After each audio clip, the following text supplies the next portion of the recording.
Now it's time for the lightning round with Brad Butt. Brad, are you all set to go? Yeah, let's roll. All right. After a long hiatus, the House of Commons has finally come back to work. Uh, Brad, what took so long for the Prime Minister to recall Parliament?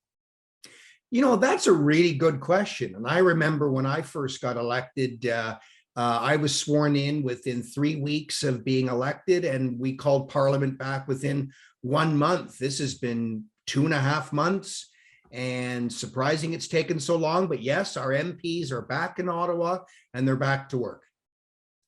Excellent. Now the new Governor General has taken over for the Feds, and she has delivered the first throne speech. Any surprises in that speech? Yes, the first throne speech for Governor General Mary Simon. So congratulations, obviously, to her, and of course, our first Indigenous Governor General in the history of our country. In the throne speech that was delivered on Tuesday, pretty much what you'd expect: a focus on climate change and the environment, on pandemic economic recovery, on Indigenous reconciliation, and on getting that $10 a day childcare plan done. Brad, the U.S. border has opened both ways, but there are some concerns floating around out there. What are you hearing?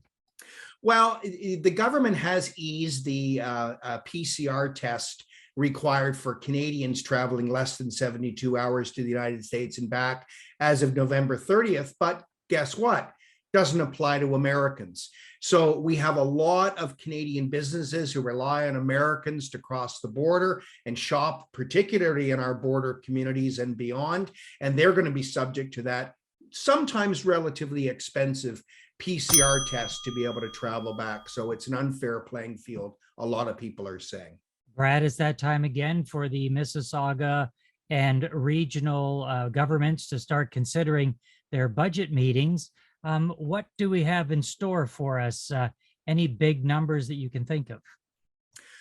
Well, there was a real concern of what the 2022 budgets would look like because of ongoing revenue loss and expenses due to the pandemic, and also the payment in lieu of tax program that the Greater Toronto Airports Authority pays to the municipalities based on the fact that it's located predominantly within the city of Mississauga. Those two issues look like they have been somewhat cleared up, and therefore we should be into an okay budget year next year and a very, very small property tax increase once the budgets are finalized. Brad, we saw great news. The vaccines were rolling out at Hamilton International Airport for children in Ontario. When can we expect our youngest to have vaccine shots in their arms?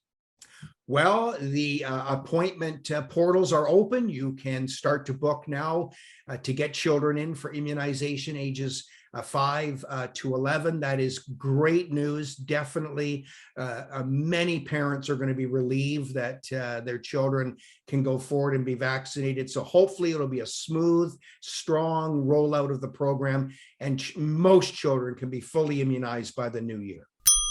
Well, we certainly hope parents take advantage of it. We've seen, polio eradicated, smallpox under control, lots of these devastating diseases. So please book an appointment for your child to be vaccinated. That's all the time we have for the lightning round. Brad, we'll see you next week. Yeah, thanks again, David.